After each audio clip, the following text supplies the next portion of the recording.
हूँ as a MLA. उस सदस्यत्व का एमएलए के मैंने आज इस्तीफा स्पीकर के पास मिल के सौंप दिया है। उसके बाद में मैंने आज कांग्रेस वर्किंग कमेटी, कांग्रेस की प्राइमरी मेंबरशिप और हमारे जो लेजिस्लेचर पार्टी है उसका भी इस्तीफा मैंने आज पार्टी को सुपुर्द किया है। इसलिए मैंने आज पूरी तरीके से कांग्रेस पार्टी से मेरा जो भी इन्वॉल्वमेंट था वो क्यों मजबूर होना पड़ा? कोई मजबूरी की कोई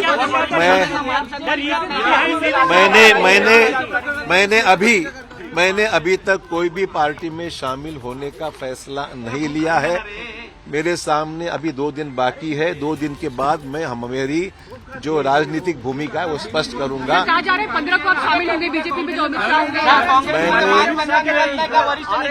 देखो, हर चीज की कोई वजह बताई नहीं जाती है और मैं कभी भी पार्टी के इंटरनल मैटर्स को चौराहे पे रखने वाला आदमी नहीं हूं।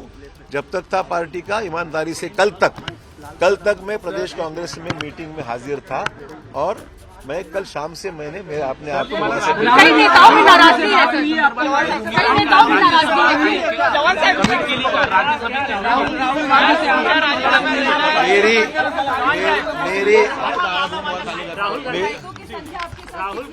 मैंने कोई भी विधायक से बात नहीं की है। Let me be very clear, I have not talk to a single MLA of the Congress party. मेरा ये इंटेंशन नहीं है और मैंने कोई भी कांग्रेस के विधायक से बात नहीं की।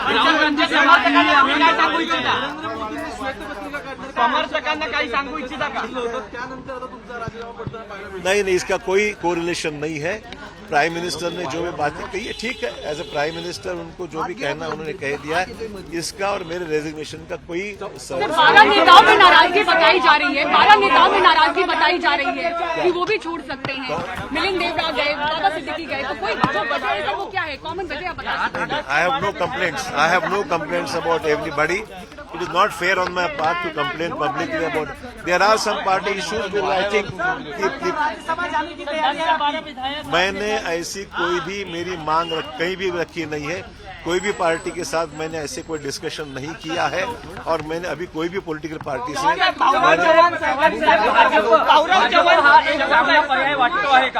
भाजप हा तुम्हाला एक चांगला पर्याय वाटतो? मी अद्यापही कुठल्याही पर्यायाविषयी चर्चाच केली नाही किंवा असं कुठे माझं मत व्यक्त केलं। आजच मला राजीनामा देऊन जेमतेम 3 तास पण झाले नसतील।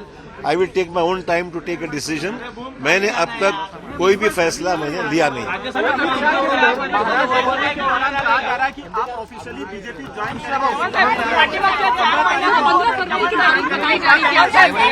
मुझे इसके बारे में कोई जानकारी नहीं है।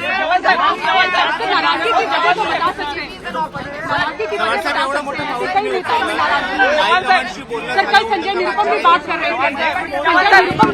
थे कि नेताओं में काफी नाराजगी है, लेकिन मैं रहकर अपनी शिकायत दायर करूंगा। देखिए, you are asking me the same question again and again. I will categorically deny all such sort of allegations. I have not said anything about anybody, nor it is in my nature to complain about any person. मेरा खुद का individual फैसला है। मैंने किसी MLA से बात नहीं की। राज्य सरकारकडून तुम्हाला आमदारकीचा काँग्रेसचे आमदार सुद्धा नाराज झाले होते, तेव्हा मी असं वक्तव्य केलं होतं की माझे संबंध चांगले असल्यामुळे मला निधी दिलेला आहे।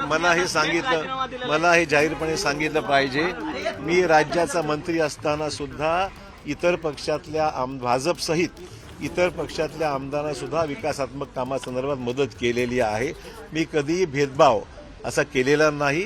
शेवटी राज्य म्हणून विचार करावा लागतो आणि मी निर्णय घेत असताना सर्व आमदारांना, मग तो कुठल्याही पक्षाचा असो, सर्वांना मी निधीचे कमी जास्त प्रमाण झालं असेल पण सर्वांना निधी मी दिलेला आहे, मला मुद्दाम सांगितलं।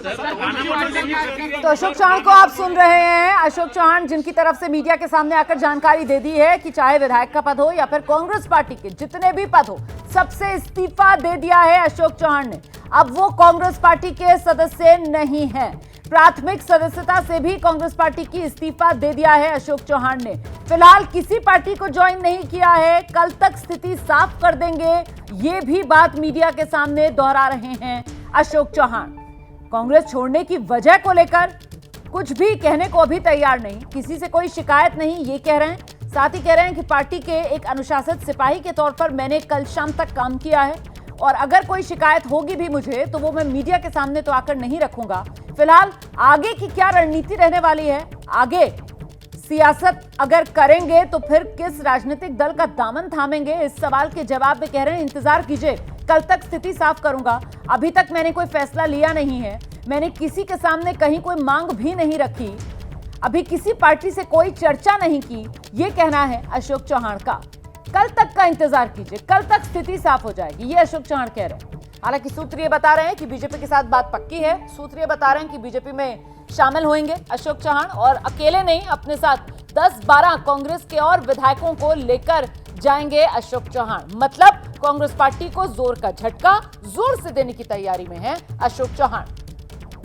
अशोक चौहान के बारे में आप जानते हैं, कांग्रेस के बड़े नेता रहे हैं, प्रदेश के मुख्यमंत्री रहे हैं। अशोक चौहान विधायक, सांसद और कांग्रेसी खानदानी, क्योंकि पिता उनके शंकर राव चौहान वो भी महाराष्ट्र में मुख्यमंत्री रहे हैं, केंद्र में मंत्री रहे हैं। सुनते हैं जरा फिर से।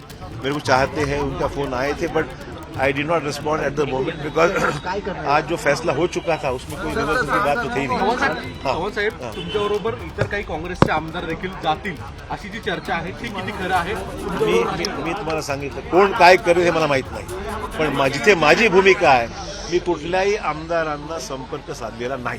अशोक चव्हाण साहेब, कधीपासून विचार सुरू झाला काँग्रेस सोडण्याचा?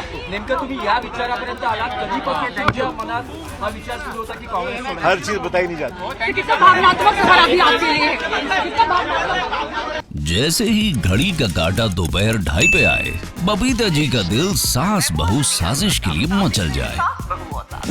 और ये है इनकी बहू, पूरे दिन ऑफिस की टेंशन हो जाए गॉन जब ये करें अपना फेवरेट शो फ्री टाइम पे ऑन। इनकी तरह आप भी देखिए अपना फेवरेट शो अपने टाइम पर और डाउनलोड कीजिए एबीपी लाइव ऐप अपने स्मार्ट टीवी पर।